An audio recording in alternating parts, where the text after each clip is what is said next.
दिन टीचर एक मुश्किल होमवर्क देते हैं और चेतावनी देते हैं कि जो इसमें फेल हुआ उसका शो कैंसिल कर दिया जाएगा। युगजी परेशान हो जाती है और मदद के लिए जियान के पास जाती है। जियान रोज उसे पढ़ाना शुरू कर देता है। एक दिन युगजी जियान को लेकर कान की मशीन दिलाने जाती है। जियान को मशीन पसंद तो आती है, पर पैसे कम होने की वजह से वह उसे नहीं ले पाता। युगजी समझदारी दिखाते हुए उसे वहां से ले आती है। घर लौटते समय दोनों खूब मस्ती करते हैं और रास्ते में उन्हें जियान के घर के बाहर गिलोन मिलता है। युगजी अंदर चली जाती है, जबकि गिलोन जियान को टाइल्स देने की पेशकश करता है। जियान पहले तो मना करता है, पर गिलोन समझाता है कि ये उसके पिता के दोस्त की फैक्ट्री की है और बेकार पड़ी थी।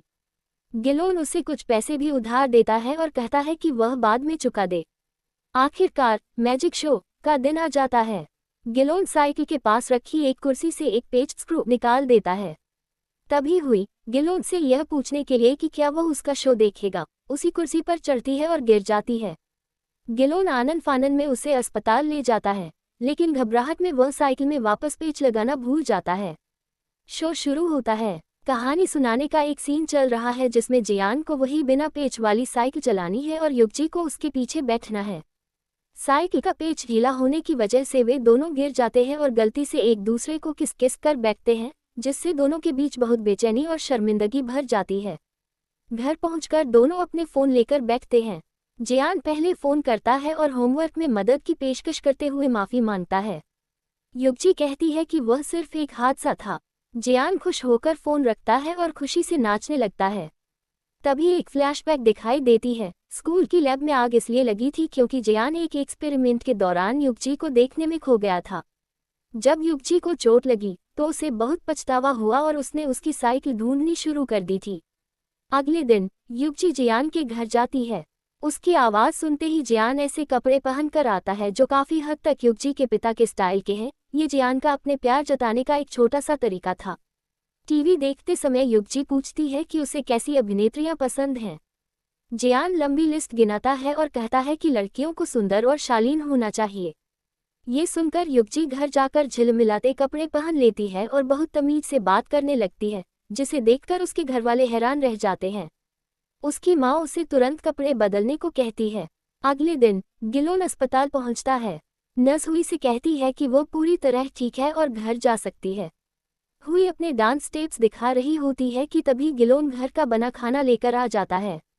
हुई मानती है कि वह सिर्फ इसलिए रुकी थी क्योंकि गिलोन रोज उससे मिलने आता था, लेकिन गिलोन साफ कह देता है कि यह उसकी आखिरी मुलाकात है और उसे घर चले जाना चाहिए। स्कूल में युगजी अपने पसंदीदा एक्टर के साथ अपना लव परसेंटेज चेक करती है। जियान भी चुपके से अपना और युगजी का स्कोर चेक करता है और हाई स्कोर देखकर फूला नहीं समाता। छुट्टी के बाद हान सबको अपनी पसंदीदा फिल्म देखने के लिए बुलाता है। गलती से जियान से युगजी के पसंदीदा एक्टर का पोस्टर फट जाता है और युगजी उसे पेड़ तक दौड़ाती है। जियान उससे पूछता है, क्या तुम्हारा जन्मदिन 17 सितंबर को है? युगजी हाँ कहती है। हान बताता है कि उस फिल्म का आखिरी शो उसी दिन है। युगजी मिलिन और हान को साथ चलने को कहती है, पर वे मना कर देते हैं। आखिर में गिलोन मान जाता है और टिकट बुक करने के लिए पैसे देता है। जियान अपना लुक बदलने के लिए सैलून जाता है। वहाँ हेयर स्टाइलिस्ट चेवा उसे युगजी के पसंदीदा एक्टर जैसा हेयर कट देती है, हालांकि जियान को लगता है कि वह वैसा नहीं दिख रहा। चेवा उसे स्टाइलिश दिखने के लिए अपने भाई की जैकेट भी देती है। घर पर युगजी को अपनी माँ का कुछ काम याद आता है। गिलोन मदद के लिए हाथ बढ़ाता है। रास्ते में वह अपने घर की खिड़की पर एक महिला को देखता है। ऊपर पहुंचकर वह अपने पिता को उस महिला से बात करते सुनता है और छिप जाता है। बाद में जब वह पिता से पूछता है कि वह कौन थी, तो पिता कहते हैं कि वह एक क्लाइंट थी। गिलोन गुस्से में बहस करता है कि क्लाइंट घर आकर कर्मचारियों के लिए खाना नहीं बनाते। गिलोन के पिता उसे समझाते हैं कि उन्हें घर के कामों में मदद की ज़रूरत है, और वे पूछते हैं कि आखिर गिलोन कब तक पढ़ाई छोड़कर घर के सारे काम खुद करता रहेगा। गिलोन को ये बात चुभ जाती है। वह साफ कह देता है कि उनके घर को सिर्फ एक ही इंसान की ज़रूरत है और वह है उसकी माँ। गुस्से और उदासी में वह अपने कमरे में जाकर अपनी माँ के नाम एक चिट्ठी लिखने लगता है। अगले दिन स्कूल में टीचर एक मैगजीन बांटते हैं जिसमें हुई का लिखा हुआ गाना छपा है। हुई सबके सामने वह गाना गाती है और गिलोन से कहती है कि वह पेज नंबर 14 खोले। वहाँ लिखा होता है कि यह गाना उसने गिलोन के लिए ही लिखा है। उस दिन युगजी और जियान स्कूल में नहीं होते। युगजी अपने जन्मदिन के लिए मूवी टिकट बुक करने गई होती है, जबकि जियान ने अपनी मेहनत की बचत से खुद ही टिकट खरीदने का फैसला किया होता है और वह भी उसी काम के लिए निकल जाता है। छुट्टी के बाद जियान को खबर मिलती है कि उसकी दादी गिर गई हैं। वह घबराकर उनकी तरफ भागता है। रास्ते में उसे चेवा मिलती है, जो उसे फिर से कान की मशीन के बारे में याद दिलाती है। जियान एक तरफ अपनी दादी की सेहत को लेकर परेशान है और दूसरी तरफ उनके लिए वह मशीन खरीदना चाहता है ताकि वे फिर से सुन सकें। दुकान पर एक लड़का जियान को एक सस्ती कान की मशीन देने का लालच देता है, लेकिन जियान उसे मना कर देता है और अपनी दादी को घर ले जाता है। जियान को बहुत दुख होता है क्योंकि उसकी दादी उसे सुन नहीं पा रही थी। अपनी दादी की खातिर वह अपनी मूवी टिकटें रिफंड कर देता है ताकि उन पैसों से उस लड़के से वह मशीन खरीद सके। अगले दिन जियान युगजी को जन्मदिन की बधाई तो देता है, लेकिन झूठ बोल देता है कि वह काम की वजह से उससे मिल नहीं पाएगा। जियान बड़े चाव से अपनी दादी को वह मशीन पहनाता है, लेकिन वह काम ही नहीं करती। उसे पता चलता है कि वह मशीन नकली है। वह तुरंत उस लड़के को पकड़ता है जिसने उसे वह मशीन बेची थी। वह लड़का डरते हुए सच उगल देता है कि उसने यह मशीन जियान के ही स्कूल के हान से खरीदी थी। ये सुनकर जियान दंग रह जाता है और उसे जाने देता है। दूसरी तरफ युगजी थिएटर के बाहर खड़ी गिलोन का इंतजार कर रही है, क्योंकि उन दोनों का साथ में फिल्म देखने का प्लान था। इसी बीच जियान अपनी साइकिल से कहीं जा रहा होता है, तभी रास्ते में उसे हुई मिलती है। हुई उसे बड़े गर्व से बताती है कि वह गिलोन के साथ फिल्म देखने जा रही है। जेन को अचानक याद आता है कि गिलोन को तो युगजी के साथ होना चाहिए था, और यह सोचकर वह तुरंत थिएटर की तरफ भागता है। अंदर गिलोन फिल्म देख रहा होता है, जबकि हुई ठीक उसके पीछे वाली सीट पर बैठी होती है। जैसे ही फिल्म खत्म होती है, हुई पीछे से आकर गिलोन की आंखें बंद कर लेती है। गिलोन हैरान रह जाता है और उससे पूछता है कि वह यहाँ क्या कर रही है, क्योंकि वह तो युगजी का इंतजार कर रहा था। तब हुई उसे बताती है कि उसने गिलोन की किताब के अंदर चुपके से एक फिल्म की टिकट रख दी थी, और तब जाकर गिलोन को एहसास होता है कि उसने गलती से हुई की दी हुई टिकट को युगजी की टिकट समझ लिया था। वे दोनों एक साथ बाहर निकलते हैं। बाहर युगजी अपना बैग जेन के पास छोड़कर वॉशरूम जाती है, जहां उसकी नज़र गिलोन और हुई पर पड़ती है और उन्हें साथ देखकर वह गुस्से से आग बबूला हो जाती है। जेन भी वहां पहुंच जाता है और स्थिति को संभालने की कोशिश करता है। घर पर युगजी के पिता उसे गिलोन की तरफ से भेजा हुआ केक देते हैं, लेकिन वह उसे लेने से साफ मना कर देती है। उसके पिता पूछते हैं कि क्या उनकी फिर से लड़ाई हो गई है, पर युगजी उनकी बात अनसुनी कर देती है। तभी उसकी नज़र अखबार में पिज़्ज़ा हट के एक नए पिज़्ज़ा पर पड़ती है और वह वहां जाने की जिद करती है। उसकी मां शर्त रखती है कि अगर वह आने वाले मैथ टेस्ट में 70 नंबर लाएगी तभी उसे पिज़्ज़ा मिलेगा, और युगजी इस चुनौती को मान लेती है।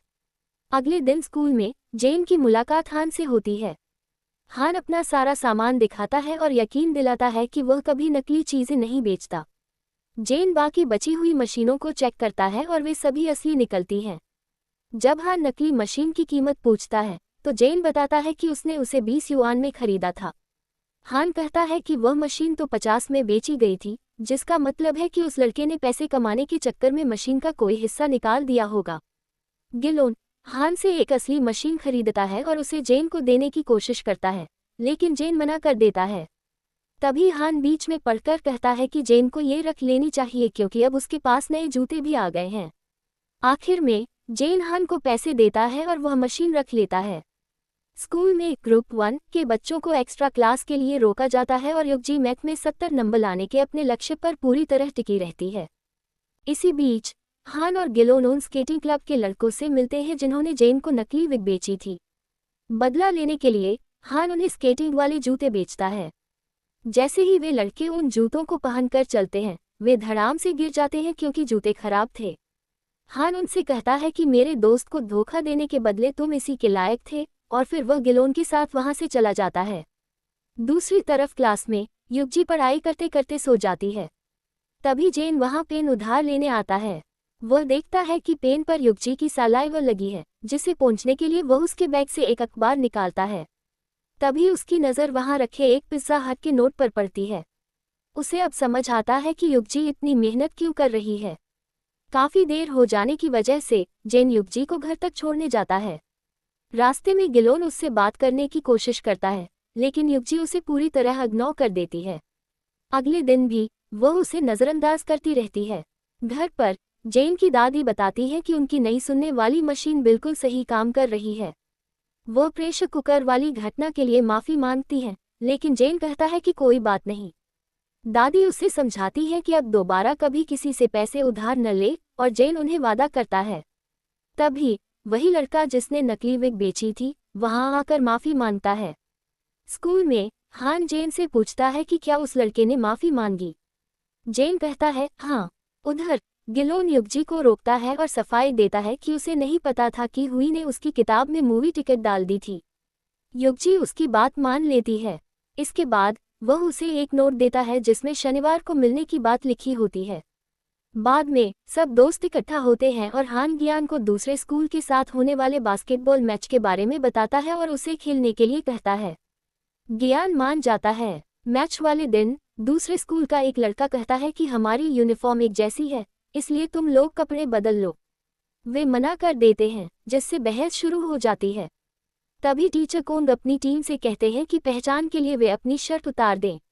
जेन पहले तो हिचकिचाता है, लेकिन जैसे ही वह अपनी शर्ट उतारता है, हर कोई उसके शरीर पर नील के निशान देखकर दंग रह जाता है।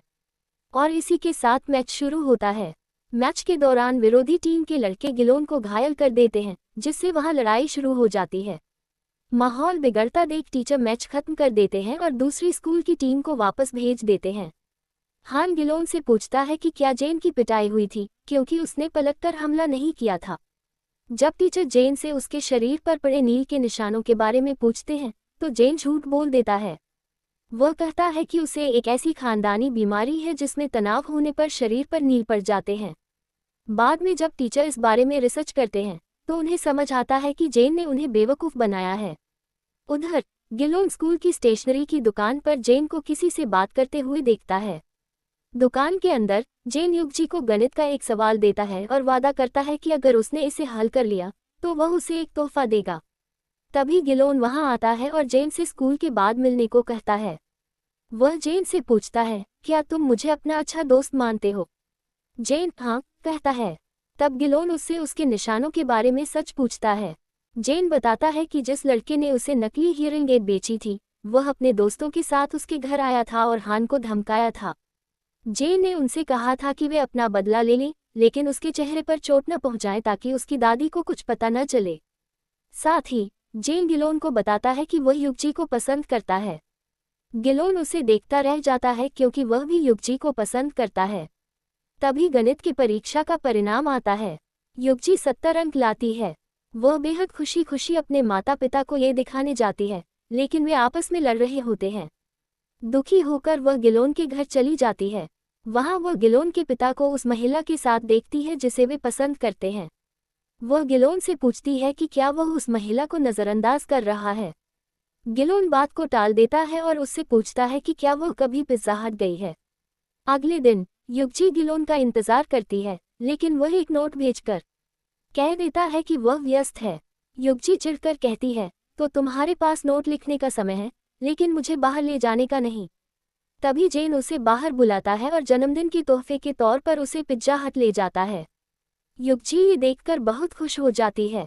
अगले दिन वह गिलोन से सीधे पूछती है कि जब उसे बाहर नहीं ले जाना था, तो उसने पूछा ही क्यों।